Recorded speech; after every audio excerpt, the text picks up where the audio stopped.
The Ricardian equivalence theorem is a fairly complicated criticism of expansionary fiscal policy, but I'll endeavor to keep it as simple as possible. Basically, the argument says that when government deficit spends to stimulate the economy, ordinary citizens realize that higher taxes will be required in the future to pay off government debt. Thus, they begin stashing money away in anticipation of higher taxes in the future. As government puts money into the economy to stimulate it, private citizens and businesses take money out of the economy.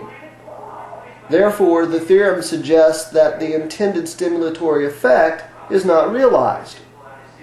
While this criticism is very interesting, there really is not a lot of empirical evidence to support it.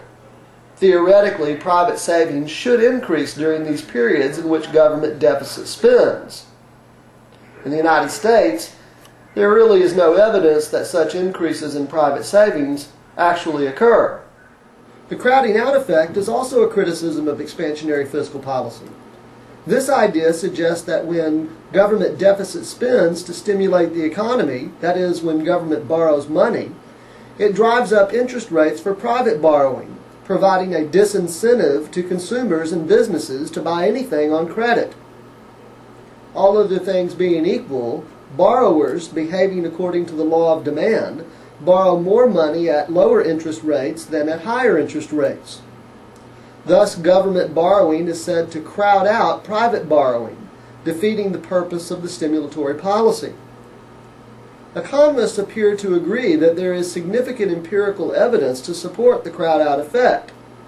However, they disagree as to the crowd-out ratio.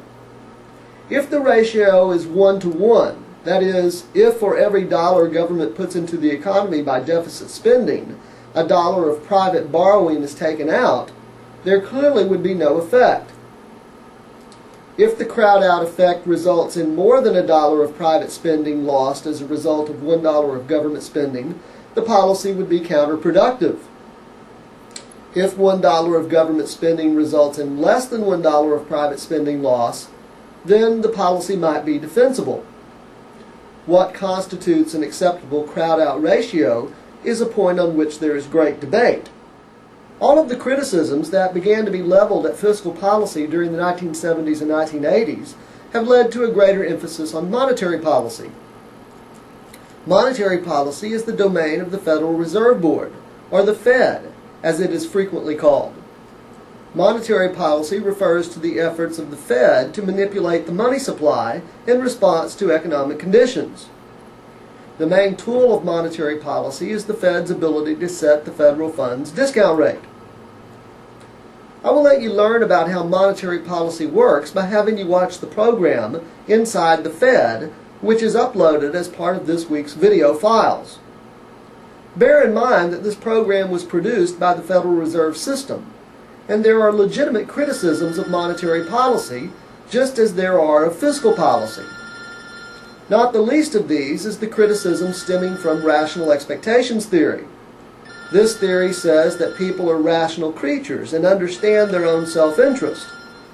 If the Fed becomes too predictable in its manipulation of the rate, consumers and businesses will change their behavior in a manner that is counterproductive to the policy. Think about the implications of rational expectations theory as you watch the segments from Inside the Fed. And while you do that, I'll return this phone call.